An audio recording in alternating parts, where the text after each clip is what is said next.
Ну вот мы создали теперь мобильные бригады при поликлиниках. После этого ситуация поменялась. Если вот, допустим, провизорно у нас обращалось 60-70, то сейчас динамика значительная. Вот Сколько сейчас обращается? Он на процентов 30 уже ниже. А он может замещать МКТ? Частично может. Частично, да? Да, частично он может. Он не смотрит кости. Мягкие ткани, смешанные. Мозг, голову. Да, смотрит. Суставы хорошо, мягкие ткани хорошо смотрят. Получается, какой процент поражения здесь? Да, 60 может быть, да? Высокий процент Да, одного. высокий, и риск, соответственно, здесь очень. Сколько исследований сейчас в сутки делаете? Сутки 40. 40 исследований, да? Вот чисто для ковидных мы возим ночью специально машину выделили, чтобы никто не мешал. И им удобно, и пациентам удобно. Местные палаты. Везде кислород у всех будет заведен. Приточно-вытяжное основное условие.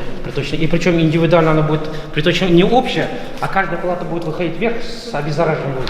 Вы должны закрывать 80%, тогда 20% попадать будет только в стационар, минуя вас. Сейчас получается наоборот. Значит, что-то не так организовано. То есть это соединение, к которому подключаются змеевики, которые в дальнейшем идут к подключению к баллону. Когда здесь дадите? На следующей неделе.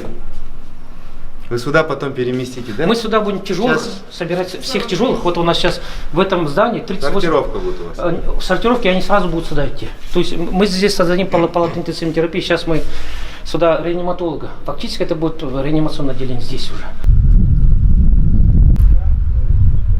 Ну, в большей части, наверное, чтобы у нас проблем с лекарствами не было, чтобы было под рукой в запасе, да. Это вопрос вот буквально, я думаю, 2-3 дней этот вопрос разрешится.